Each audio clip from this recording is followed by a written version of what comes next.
더욱더 깊은 예배로 이끄는 귀한 찬양이었던 것 같습니다. 하나님이 찾으시는 그 한 예배자, 그 예배자를 하나님이 기다리고 계신다, 기뻐하신다. 그 한 예배자가 되기를 소망하는 귀한 마음을 잘 나눠주었습니다. 하나님께 진정으로 예배하는 사람은 그 예배 가운데 하나님을 전심으로 높여드립니다. 그 순서에 상관없이 하나님을 향하고 있고 하나님을 높여드리고 그 하나님께 영광 돌려드리는 찬양과 경배의 보좌 가운데 하나님께서 임재해 주십니다.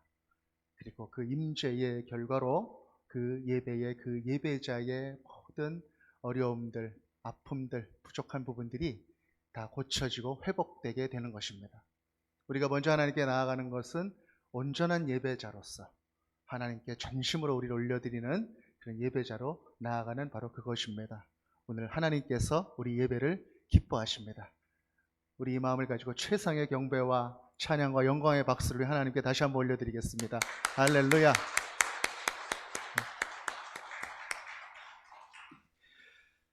오늘은 산상수훈의 말씀 가운데 오늘 7장 1절로 6절까지의 말씀을 비판하지 말라라고 하는 제목으로 함께 나누도록 하겠습니다. 한 빵가게 주인이 있었습니다. 이 빵가게 주인이 항상 빵 재료로 쓸 버터를 사오는 그 버터 가게가 근처에 있었습니다. 거기서 버터를 사오곤 했는데 언제부턴가 그 버터의 양이 조금씩 줄어드는 것 같더라는 겁니다. 그래서 매번 1kg씩의 버터를 사오는데 어느 순간부터 그 양이 점점점 적어지더라는 것이죠. 그래서 하루는 다부지게 마음을 먹고 가서 따졌답니다. 같은 돈 내고 사오는 버터 1kg인데 왜 이렇게 양이 줄었습니까? 그렇게 그랬답니다. 그랬더니 그 버터 가게 주인이 하는 말이 그거 참 이상하네요. 저는 당신네 빵가게에서 매일 사오는 빵 1kg 그 무게랑 똑같이 달아서 드리는 건데요. 그렇게 이야기를 했다라는 거죠. 그 빵가게 주인이 그 말을 듣고 뜨끔했대요. 한 몇 달 전부터 원가를 좀 줄여보려고 1kg가 아니라 900g 밀가루 해가지고 빵을 만들었는데 그게 또 이렇게 되는구나. 그래서 아무 소리도 못하고 돌아오게 되었다라고 하는 그런 이야기입니다. 우리는 우리 스스로를 너무나 쉽게 그리고 자주 비판하는 자리에 세우곤 합니다. 그런데 정작 어떻습니까? 이 빵가게 주인처럼 내가 한술 더 뜨고 있는 그런 경우가 많다라는 것이죠. 그 비판이 나를 향한 비판일 수 있다라고 하는 것입니다. 믿는 자들의 삶도 마찬가지입니다. 쉽게 비판합니다. 아니 너는 하나님을 믿는다고 하는 사람들이 어떻게 그렇게 사냐. 그렇게 쉽게 이야기를 하죠. 그런데 사실은 그 비판을 들을 사람이 나인 경우가 많다라는 것입니다. 하나님을 믿는다면서 난 왜 그렇게 살지? 그러한 이야기를 하고 있는 것이다라는 것이죠. 남을 지적하는 한 손가락, 그 검지 옆에는 나를 가리키고 있는 4개의 손가락이 항상 있다라고 하는 것. 바로 그것입니다. 그렇게 비판하면서 살아가는 우리들에게 오늘 예수님께서는 말씀하십니다. 비판하지 말아라. 우리 함께 마태복음 7장 1절에서 2절 말씀 다시 한번 읽겠습니다. 시작. 비판을 받지 아니하려거든 비판하지 말라. 너희가 비판하는 그 비판으로 너희가 비판을 받을 것이요 너희가 헤아리는 그 헤아림으로 너희가 헤아림을 받을 것이니라. 아멘. 무엇입니까? 비판하는 너희들아, 남을 평가하는 너희들아, 그 비판으로 너희 자신을 먼저 돌아보아라. 그 평가의 기준을 가지고 스스로의 삶을 한번 점수 매겨보아라. 그러면 너 스스로 부끄러워지게 될 것이다. 내가 막 비판하던 그 비판의 지점이 바로 너에게도 있다. 아니, 어쩌면 더 심할 수도 있다. 그런데 너는 그걸 잘 모르고 있지 않느냐. 그리고 안 그런 척 하면서 서슴지 않고 소리를 높여서 남을 비판하는구나. 너 자신을 알라. 그렇게 예수님께서 말씀하시고 있다라는 것입니다. 그리고 그 말씀을 또 비유 한 가지로 더 말씀하십니다. 7장 3절로 5절까지 다시 한번 읽겠습니다. 시작. 어찌하여 형제의 눈 속에 있는 티는 보고 내 눈 속에 있는 들보는 깨닫지 못하느냐. 보라, 내 눈 속에 들보가 있는데 어찌하여 형제에게 말하기를 나로 내 눈 속에 있는 티를 빼게 하라 하겠느냐. 외식하는 자여, 먼저 내 눈 속에서 들보를 빼어라. 그 후에야 밝히 보고 형제의 눈 속에서 티를 빼리라. 아멘. 남의 눈에 들어있는 그 보이지도 않는 그 티는 귀신같이 찾아내면서 내 눈 안에 들어있는 통나무 기둥은 못 본다는 것입니다. 왜 못 볼까요? 너무 가깝게 있어서 그럴까요? 그 사람의 눈에도 티가 있고 내 눈에도 들보가 있고 우리 모두는 다 비슷비슷한 사람들이라는 것입니다. 다 고만고만한 그러한 사람들이다라고 하는 것이죠. 어느 누구도 서로를 정죄할 만한 그런 위치에 있지 않다라고 하는 것입니다. 5절 말씀. 외식하는 자여, 먼저 내 눈에서 들보를 빼어라. 내 눈에 있는 들보는 그대로 두면서 없는 척하면서 남의 눈에 있는 티를 빼려고 하지 말고, 영화 대사가 생각나네요. 너나 잘하세요. 너부터 잘하세요. 그렇게 이야기하고 있는 것이 아니겠습니까? 근데 문제는 다 고만고만한 사람들이 모여 있는데 그 중에서 꼭 인도자 노릇하려는 사람이 있다라는 것입니다. 다 고만고만한 사람들인데. 그래서 어떻게 됩니까? 둘 다 헤매게 된다라고 하는 것입니다. 오늘 마태복음 7장 1절로 나오는 산상수훈의 이 비판하지 말라는 말씀과 함께 평행 본문인 우리 누가복음 6장 39절의 말씀에 보면 예수님이 이렇게 말씀합니다. 제가 읽겠습니다. 또 비유로 말씀하시되 맹인이 맹인을 인도할 수 있느냐? 둘이 다 구덩이에 빠지지 아니하겠느냐? 맹인이 맹인을 인도할 수 있겠느냐? 둘 다 구덩이에 빠지게 된다. 함부로 비판하는 사람들이 이렇게 될 수 있다라고 하는 것입니다. 사랑하는 여러분, 우리가 혹시 그렇게 심판하는 그런 자리에 서 있다면 우리는 그 자리에서 얼른 내려와서 이렇게 고백해야 됩니다. 하나님만이 판단하시는 분이시다. 하나님만이 심판하시는 분이시다. 그렇게 고백해야 된다는 것입니다. 오늘 우리가 읽은 마태복음의 말씀 중에 이 비판이라고 하는 말은 헬라어로 크리노라고 하는 말인데 단순한 비판이나 비난의 의미를 훨씬 넘어서는 그런 의미입니다. 심판이라고 하는 의미, 아주 결정적인, 최종적인 결정, 그 심판을 의미하는 말이다라는 것이죠. 저지라고 하는 말, 결정. 그렇게 의미를 갖고 있는 말이다라는 것입니다. 또 헤아린다라고 하는 말은 메트리오라고 하는 헬라어를 썼는데 측정한다, 계량한다, 그렇게 따져보는 어떤 그러한 의미를 담고 있습니다. 최종적인 심판, 결정, 이것을 오직 누가 할 수 있다는 것입니까? 바로 하나님만이 그렇게 하실 수 있다라고 하는 것이죠. 하나님만이 그 자리에 서실 수 있다라는 것입니다. 우리는 그 자리에 자꾸 서려고 하지만 얼른 내려와야 한다라고 하는 것입니다. 예수님 시절에도 이렇게 심판의 자리에 자꾸 섰었던 그런 사람들이 있습니다. 바로 누굽니까? 율법을 가지고 정죄하고 또 판단했었던 그런 사람들이죠. 종교적인 위선 속에 살았었던 바리새인들, 서기관들, 그리고 또 율법주의적으로 살았었던 많은 유대인들, 그런 사람들입니다. 그들에게 우리 예수님께서 내려오라, 비판하지 말아라, 이렇게 말씀하시는 것이죠. 또 야고보서 4장 11절에서 12절에는 또 이렇게 기록이 되어 있습니다. 제가 읽겠습니다. 형제들아, 서로 비방하지 말라. 형제를 비방하는 자나 형제를 판단하는 자는 곧 율법을 비방하고 율법을 판단하는 것이라. 내가 만일 율법을 판단하면 율법의 준행자가 아니요 재판관이로다. 입법자와 재판관은 오직 한 분이시니 능히 구원하기도 하시며 멸하기도 하시느니라. 너는 누구이기에 이웃을 판단하느냐.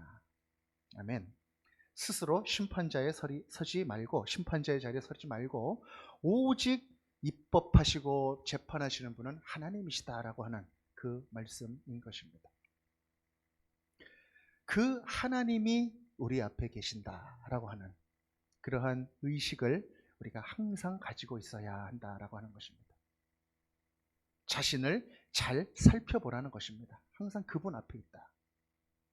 하나님을 믿는다고 하지만 우리 앞에 하나님이 안 계신 것처럼, 그렇게 우리가 마치 하나님의 자리에 있는 것처럼 그렇게 살고 있는 것은 아닌가? 그렇지 않다라는 것입니다. 우리 앞에 하나님이 살아계신다. 그리고 우리는 누구나 하나님 아버지 앞에 부족한 죄인이고 용서받은 사람들이다. 그런 사람들이다라는 것이죠. 은혜 아니면 살아갈 수 없는 사람들이다. 이것을 잊지 말라라는 것입니다. 우리가 하나님 앞에 있다. 여러분, 코람데오라고 하는 말 들어보셨죠? 하나님 앞에. 항상 하나님을 느끼고 인식하면서 그 앞에 내가 있다라는 것을 생각하면서 살아가는 그런 삶이 바로 코람데오의 삶인 것입니다.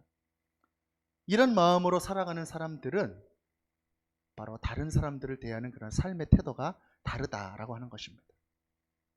마음 깊숙한 곳에 하나님이 늘 느껴지기 때문에 내가 하나님 앞에 있다라고 하는 그런 생각 속에 항상 머물기 때문에 그 삶에는 항상 깊은 겸손이 있다라고 하는 것입니다. 그리고 사람을 대할 때 조심함이 있다라고 하는 것입니다.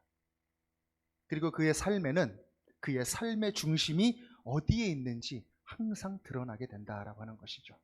그의 삶의 궤적을 보면, 그의 삶을 살펴보면 그의 삶의 중심에 무엇이 있는지가 드러나게 된다라고 하는 것입니다.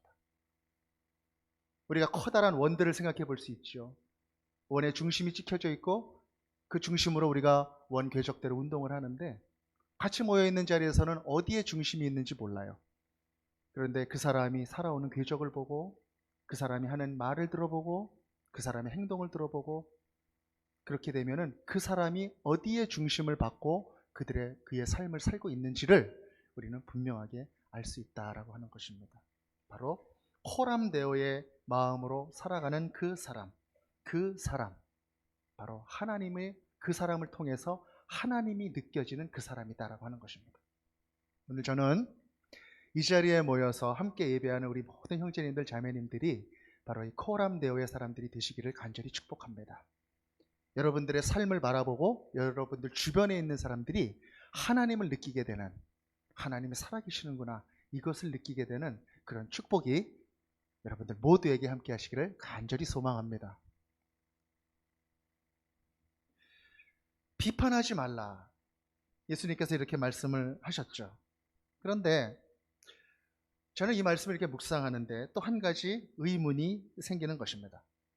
이 비판하지 말라라고 하는 이 말씀이 그 어떠한 시정이나 어떠한 개선도 하지 말라는 그런 뜻인가? 그러한 문제의식이 들더라는 것입니다. 제가 전에 다니던 인천에 있는 한 모 교회의 청년부에서 말씀을 묵상하면서 서로 교제하는 시간이 있었습니다. 그때 이 비판하지 말라라고 하는 이 말씀을 나눴어요. 비판하지 말라라고 하나님의 말씀을 이렇게 나누면서 서로 서로 의견을 이야기하는데 평소에 좀 이렇게 좀 까칠한 그런 형님이 한 분 있었습니다. 저보다 한 살 많은 그런 형님인데 그 형님이 이 말씀을 듣고 이렇게 이야기를 하는데 이렇게 얘기를 하는 거예요. 이 말씀은 좀 아니다. 어떻게 우리가 살면서 비판하지 않을 수가 있어? 비판할 때는 해야지. 그렇게 이야기를 하는 겁니다. 분위기가 갑자기 좀 썰렁해졌죠. 틀린 말 같지는 않은데 또 예수님의 말씀 앞에는 비판하지 말라는 그 말씀 앞에 우리가 서 있고 그런 상황이 있었습니다. 맞습니다. 우리가 교회에서 이렇게 생활하다 보면 또 신앙생활을 하다 보면 분명히 개선되어야 하고 또 회개되어야 하는 그런 일들을 우리가 맞닥뜨리게 됩니다. 왜 없겠습니까? 우리들이 다 죄인들이 모여있는 건데 왜 그런 일이 없겠습니까? 부족한 사람들이 모여있는 자리인데 왜 그런 일들이 없겠습니까? 어떻게 보면 우리가 신앙 가운데 나아간다라고 하는 것이 항상 개선한다라고 하는 그런 의미가 아니겠습니까? 바꾸어 나간다, 고쳐 나간다라고 하는 그 의미가 바로 신앙생활이다라고 하는 것입니다. 누구나 완전한 인간이 되지는 못하지만 어제보다는 나은 나, 어제보다는 좀 더 예수님을 닮은 나, 어제보다는 좀 더 하나님의 뜻을 이루며 살아가는 그 나가 되기 위하여 부단히 애쓰고 스스로를 바꿔가면서 살아가는 그 인생이 바로 우리의 인생이 아닌가.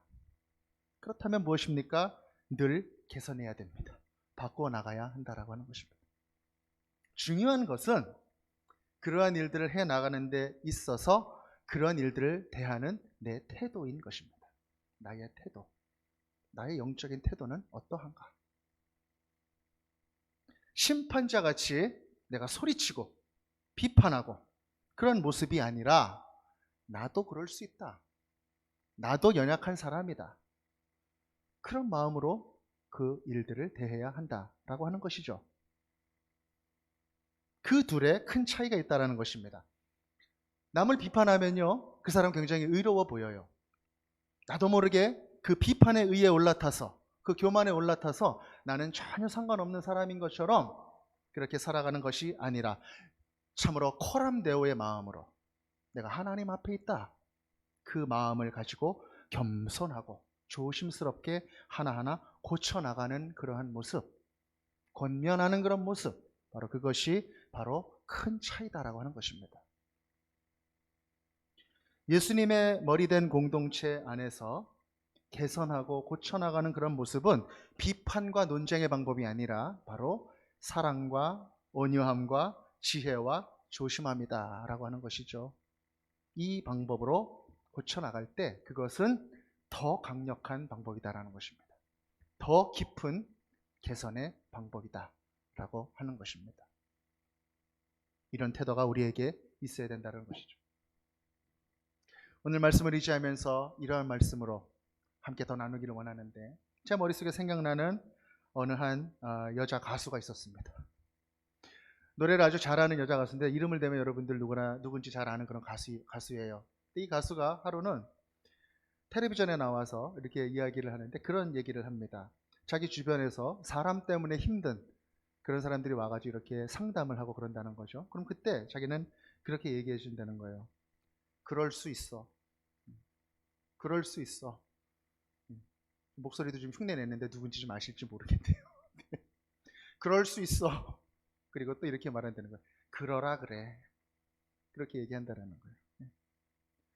내가 용납하지 못하고 내가 받아들일 수 없는 그러한 이야기를 하더라도 1차적으로 그럴 수 있다.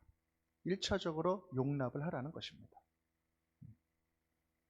그리고 이런 태도를 가지라는 거예요. 무슨 사연이 있겠지? 사연이 있겠지. 내가 알지 못하는 그런 태도로 마음의 여유를 가지라는 것이죠.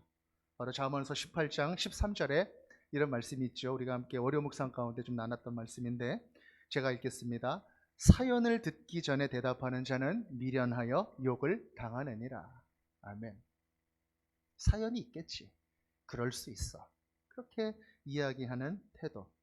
여러분, 사실 우리가 비판을 하게 될 때 그 비판의 성격은 무엇이냐면 많은 경우가 성급함입니다. 성급함. 그런데 그 사람을 대하면서 내가 한 템포 쉬면서 숨을 고르고 일단 용납하고 가만히 그 사람을 바라본다면 막 언성을 높이고 막 터뜨리는 그런 일들은 없지 않겠습니까? 저는 이것을 이렇게 표현하고 싶습니다. 믿음의 여유다. 이렇게 표현하고 싶습니다. 믿음의 여유를 가지고 우리 형제 자매들을 대해야 한다라고 하는 것입니다. 그런 의미에서 우리 같이 한번 따라해 볼까요? 그럴 수 있어. 네. 사연이 있겠지. 네. 이렇게 말하면 왠지 가슴이 차분해지는 그런 느낌이 납니다. 믿음의 여유를 갖는 여러분들 되시기를 바라는 것입니다. 로마서 14장에서 사도 바울은 또 형제 자매들 사이에서 있을 수 있는 그런 논쟁에 대해서 또 이렇게 가르치고 있습니다. 서로 비판하지 말라고 권면합니다. 로마서 14장 1절에서 3절 우리 함께 읽겠습니다. 시작. 믿음이 연약한 자를 너희가 받되 그의 의견을 비판하지 말라. 어떤 사람은 모든 것을 먹을 만한 믿음이 있고 믿음이 연약한 자는 채소만 먹느니라. 먹는 자는 먹지 않는 자를 업신여기지 말고 먹지 않는 자는 먹는 자를 비판하지 말라. 이는 하나님이 그를 받으셨음이라. 아멘. 아멘입니다. 아멘. 신앙을 가진 사람들도 다 믿음의 정도가 다 다르고 그렇기 때문에 그 의견도 다 다르고 그뿐인가요? 성격도 다르고 스타일도 다르고 죄다 다릅니다. 어떻게 이렇게 다른 사람들이 모여 있을까 싶은 곳이 바로 교회입니다. 갈라진다면 수도 없는 이유가 있는 것이 바로 교회이죠. 그러나 그 다름을 바라보는 것이 아니라 바로 뭘 보라는 것입니까? 그 존재를 보라는 것입니다. 그 존재. 그 존재의 의미가 무엇인가? 하나님이 그를 받으셨습니다. 내가 판단하기 전에 하나님이 그를 받으셨다라는 것입니다. 코람도의 마음이 있다면 하나님이 그를 받으셨다라고 하는 그 존재의 의미가 우리에게 커다란 의미가 된다라고 하는 것이죠. 그걸 보라고 하는 것입니다. 육의 눈으로만 보는 것이 아니라 마음의 눈을 떠서, 영의 눈을 떠서 그 사람의 가치를 보라는 것입니다. 그래야 그 형제 자매의 의미가 느껴지게 된다는 것입니다. 그리고 우리 모두가 하나님의 심판대 앞에 동일하게 서게 된다라고 하는 것이죠. 로마서 14장 10절에서 12절을 제가 읽겠습니다. 내가 어찌하여 내 형제를 비판하느냐, 어찌하여 내 형제를 업신여기느냐, 우리가 다 하나님의 심판대 앞에 서리라. 기록되었으되 주께서 이르시되 내가 살았노니 모든 무릎이 내게 꿇을 것이요 모든 혀가 하나님께 자백하리라 하셨느니라. 이러므로 우리 각 사람이 자기 일을 하나님의 짓고 하리라. 아멘. 심판하시는 하나님 앞에 누구나 서게 된다. 직접 고하게 된다. 그러니 너희들이 비판하는 자리에 서지 말아라. 그렇게 이야기하는 것입니다. 그렇기 때문에 우리가 때로는 이해할 수 없는 상황, 이해할 수 없는 우리 형제 자매님들을 만나고 대면하게 되더라도 어떻게 하라는 것입니까? 헛된 다툼이 일어나지 않도록, 그런 충돌이 일어나지 않도록 어떻게 하라는 것입니까? 주의 깊게, 조심하게, 사려 깊게 그렇게 살라라고 하는 것입니다. 같은 장에 있는 로마서 14장 13절과 19절 말씀 우리 함께 읽겠습니다. 시작. 그런즉 우리가 다시는 서로 비판하지 말고 도리어 부딪힐 것이나 거칠 것을 형제 앞에 두지 아니하도록 주의하라. 19절. 그러므로 우리가 화평의 일과 서로 덕을 세우는 일을 힘쓰나니. 아멘. 비판하지 말고 부딪히거나 거스를 일이 없도록 조심하라, 주의하라. 그러한 삶의 태도를 가지라는 것입니다. 무슨 뜻인가? 지혜와 인내가 필요하다라는 것입니다. 우리가 신앙생활할 때. 그리고 평화를 만들려는 그 의지가 중요하다라고 하는 것이죠. 그리고 서로 덕을 세우며 살아가라. 그 일을 힘쓰며 살아가라. 그렇게 이야기하고 있는 것입니다. 사랑하는 여러분, 그렇게 사시기 바랍니다. 그렇게 그 사람의 존재의 가치를 바라보면서 하나님 앞에 있음을 우리가 인식하면서 조심스럽게 우리 형제 자매들을 대하면서 그렇게 열심히 살아가는, 덕을 세워가는 우리 모든 형제 자매님들이 되시기를 축원합니다. 아멘. 이렇게 살아가는 교회 공동체가 순탄하게 잘 진행되기만 하면 좋은데, 그렇게 열심히 조심스럽게 살아가지만 또 어쩔 때는 문제가 생기죠. 여기까지만 설교하고 만다면 참 어려운 그런 설교가 될 거예요. 근데 실제로 우리가 신앙생활 하다 보면 구체적인 개선, 정말 개선이 필요할 때가 찾아온다라고 하는 것입니다. 특별히 갈라디아서 6장에 보면 어떤 죄와 관련된 일이 발생했을 때 그런 경우가 생긴다라고 하는 것이죠. 공동체 안에. 바로 그럴 때는 어떻게 우리가 해야 하는가? 우리 성경도 그런 일에 대해서 이야기하고 있습니다. 바로 갈라디아서 6장 1절 말씀입니다. 우리 함께 읽겠습니다. 시작. 형제들아, 사람이 만일 무슨 범죄한 일이 드러나거든 신령한 너희는 온유한 심령으로 그러한 자를 바로잡고 너 자신도 살펴보아 너도 시험을 받을까 두려워하라. 아멘. 어떻게 하라는 말씀입니까? 바로 잡으라는 말씀입니다. 그런데 어떻게 해요? 온유한 심령으로 바로 잡으라는 것입니다. 고압적인 태도나 일단 사납게 이야기하는 그러한 말이 아니라 온유한 심령으로 그것을 바로 잡으라는 것이죠. 어떻게 온유한 심령이 생길 수 있을까요? 바로 우리 스스로를 살펴보는 마음이 같이 있을 때 온유한 심령이 생길 수 있다는 것입니다. 너 자신도 시험을 받을까 두려워하는 마음으로 대하라. 여러분, 그런 마음이 우리 가운데 있다면 나도 잘못할 수 있지, 응? 그런 생각이 우리 가운데 있다면 그 사람은 막 함부로 말할 수 있을까요? 분명한 죄를 짓고 있고 잘못하고 있는 그 형제 자매에게 이야기할 때조차 막 함부로 막 그렇게 이야기할 수 있을까요? 막 교만한 모습으로만 이야기할 수 있을까요? 자기는 전혀 잘못이 없는 것처럼 그렇게 대하지 못합니다. 온유한 심령으로 이야기하는 사람은 그 사람을 대하는 태도가 다르다라고 하는 것입니다. 그렇게 자기 자신을 돌아보면서 온유한 심령으로 나아가는 그 사람을 바라보면서 그 잘못한 형제의 마음이 풀어지고 개선이 되게 된다, 회개하게 된다라고 하는 것입니다. 자꾸 가르치려고 뾰족하게 큰 소리로 말하고 그렇게 얘기한다고 그 사람이 절대로 변하지 않는다는 것입니다. 여러분, 자녀들 길러봐서 다 아시잖아요. 저만 아나요? 언제 변합니까? 온유한 마음으로 권면할 때. 형제님이 이러시는 거 우리 주님이 보시면 얼마나 마음 아파하시겠습니까?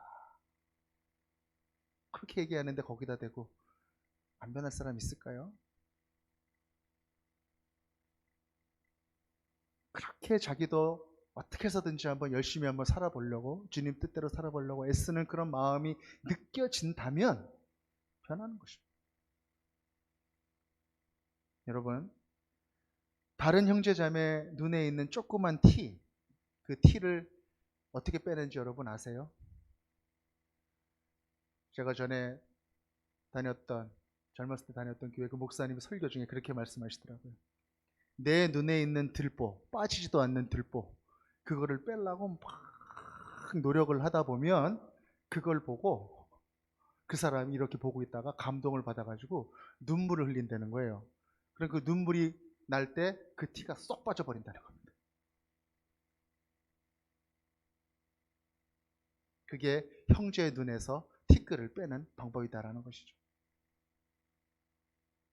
그걸 자꾸 내 눈에 있는 들보는 보이지도 않는다고 가만 내비두고 자꾸 씻지도 않은 손으로 자꾸 빼자고 가가지고 눈 만지고 눈 찌르고 그러면은 그게 빼지겠습니까? 자꾸 아프다고 쌈만 나고 다툼 생기고 그러다가 근처에도 얼씬도 못하게 되는 그러한 일들이 일어나게 되는 것이 아니겠습니까? 사랑하는 여러분, 내 눈에 있는 들보 열심히 빼려고 애쓰다가 옆에 있는 형제님 눈에 있는 티끌이 쏙 빠지는 그러한 삶을 사신 여러분들 되시기를 간절히 축복합니다. 마태복음 18장에서 예수님은 교회 안에 있을 수 있는 또 그런 문제들에 대해서 또 분명한 방법에 대해서, 구체적인 방법에 대해서 또 말씀을 하십니다. 비판하지 말라고 하는 말이 고치지 말라고 하는 뜻이 아니라는 거예요. 반드시 고쳐야 되는 일들이 있다는 것입니다. 그리고 방법이 있고 절차가 있다는 것입니다. 그걸 예수님께서 이렇게 말씀하십니다. 우리 마태복음 18장 15절에서 20절까지 함께 읽겠습니다. 시작. 내 형제가 죄를 범하거든 가서 너와 그 사람과만 상대하여 권고하라. 만일 들으면 내가 내 형제를 얻은 것이요 만일 듣지 않거든 한두 사람을 데리고 가서 두세 증인의 입으로 말마다 확증하게 하라. 만일 그들의 말도 듣지 않거든 교회의 말하고 교회의 말도 듣지 않거든 이방인과 세리와 같이 여기라. 아멘. 예수님 이렇게 말씀하세요. 이를테면 이런 거예요. 어떤 교인이 약을 해요. 마약. 예, 마약에 중독이 되어 있습니다. 예를 들면. 그리고 어떤 성도가 바람을 피웁니다. 그리고 어떤 성도가 또 공금을 횡령하는 그런 일들이 있다. 반드시 중단되어야 하고 고쳐야 하는 그런 일들이라고 하는 것이죠. 그런데 그 일들을 할 때에도 어떻게 하라는 것입니까? 조심하고 지혜롭게 하라라고 하는 말씀이 이 말씀의 핵심인 것입니다. 어떻게 하라는 겁니다. 먼저 그 사람 개인에게만 찾아가라는 것입니다. 1대1로 조심스럽게 그 이야기를 하고 권고하라는 것이죠. 절제와 인내가 들어있다라는 것입니다. 그 태도에. 그리고 그 이후에 그 형제가 돌이켜서 회개를 하면 그것은 그 형제를 얻은 것이다. 기뻐하라. 그렇게 시끄럽게 하지 않고 그 형제를 얻게 되는 기쁨이 있다는 것이죠. 그러나 그 형제가 받아들이지 않게 되면, 거부하거나 부인하면 어떻게 하라고 합니까? 두 번째로 한두 사람과 같이 찾아가서 그 하나하나를 다 확인해라 라고 하는 것입니다. 그 일들이 사실인지 아닌지 증인이 될 만한 사람과 같이 가서 하나하나 그것을 따져보고 확인해 봐라 라고 하는 것이죠. 그리고 그때까지도 조심하게, 지혜롭게 하라는 것입니다. 그래도 그 사람이 거부하고 받아들이지 않는다면 교회에 말하라 라고 하는 것이죠. 교회 리더십들에게 그 이야기를 해서 교회 전체 차원에서 그것이 적절한 방법으로 다시 권고가 될 수 있도록 그렇게 순서를 두라라는 것입니다. 그 사람에게도 스스로 오해와 편견이었다라면 해명할 수 있는 기회를 주고, 또 그 사람의 사정도 들어볼 수 있는 그런 시간을 또 절차를 가지라라고 하는 것입니다. 그래서 그에게 마지막까지 하나님께 다시 돌이킬 수 있는 그 절차를 두어라. 그렇게 이야기하고 있는 것입니다. 만약에 그 절차까지도 했는데도 만약에 그 사람이 거부한다 그랬을 때에는 하나님을 모르는 사람같이 여기고 생각하여라. 그를 위해 기도하라는 것이죠. 이방인과 같이, 세리와 같이 하나님을 모르는 사람이다. 그렇게 여기라는 것입니다. 이런 모든 절차와 과정은 무엇을 의미합니까? 개선을 위해서, 회개를 위해서는 비판이 아니라 사랑과 온유와 인내와 지혜의 방법으로 하나하나 다가가야 한다라고 하는 것입니다. 하나님이 귀하게 여긴 그 영혼을 함부로 여기지 않고, 또 우리가 감히 그 하나님의 자리에 서지 않고 우리 스스로도 조심하는 그러한 마음을 가지고 끊임없이 교회를 거룩하게 만들어가기 위하여 우리가 애써야 한다라고 하는 것입니다. 이 비판하지 말라라고 하는 뜻은 개선하지 말라라고 하는 뜻이 아니라 그 개선을 하는 태도와 그 방법에 관한 의미인 것입니다. 오늘 본문 마지막 말씀, 우리 마태복음 7장 6절 말씀 또 한번 같이 한번 읽겠습니다. 시작. 거룩한 것을 개에게 주지 말며 너희 진주를 돼지 앞에 던지지 말라. 그들이 그것을 발로 밟고 돌이켜 너희를 찢어 상하게 할까 염려하라. 아멘. 눈에 있는 들보 티 얘기하시다가 이 말씀을 하세요. 이 말씀이 무슨 의미일까? 비판과 논쟁이 불러올 수 있는 원치 않는 상황을 피하라. 그렇게 이야기하고 계시는 것입니다. 돼지에게, 개에게. 내가 아무리 올바른 내용과 훈계를 한다고 하더라도 그것이 밟히고 찢어질 수 있다라고 하는 것입니다. 적절하지 못한 방법으로, 적절하지 못한 타이밍에 지혜 없이 그냥 옳다라고만 하는 그 명분만 가지고 이야기할 때 그러한 상황이 벌어질 수 있다라고 하는 것입니다. 당장 분을 터뜨리고 논쟁하는 자리로 막 상황을 몰고 가는 것이 아니라 인내하며 평안 속에서 하나님이 허락하시는 다른 기회를 도모하라라고 하는 것입니다. 포기하지 말고 끝까지, 당장 그 자리가 아니다고 하더라도 하나님께서 허락하시는 더 좋은 때와 방법이 있을 것이다 라고 하는 것입니다. 이것을 소망하고 바라보고 확신하고 기대하며 기다리는 사람, 그 사람이 지혜 있는 사람이다 라고 하는 것입니다. 옛날에 고집 센 사람하고 똑똑한 사람이 싸웠다고 합니다. 뭐 가지고 싸웠냐면은 구구단 가지고 싸웠다는 거예요. 고집 센 사람이 계속 우기더래요. 47에 27. 이렇게 자꾸 우기더라는 거예요. 47에 27이라고. 근데 똑똑한 사람은 그 옆에서 야, 47에 28이야. 근데 이 사람이 27이야. 그러면서 계속 티격태격 싸우더랍니다. 그래서 합의가 되지 않아서 싸우다가 안 되겠다 그래가지고 그걸 원님한테 찾아갔답니다. 그래서 원님한테 이렇게 자초지종을 알려주니까 그 원님이 이렇게 보더니 그렇게 판결을 내렸대요. 저 27이라고 하는 사람을 바로 훈방하여라. 그리고 28이라고 하는 저 사람을 곤장을 열대 쳐서 보내라. 그렇게 얘기를 했대요. 이 사람들이 곤장을 맞고 나서 억울해서 막 하소연을 했답니다. 그랬더니 원님이 그러더라는 거예요. 47이 27이라고 하는 사람하고 싸운 내가 더 어리석은 사람이다.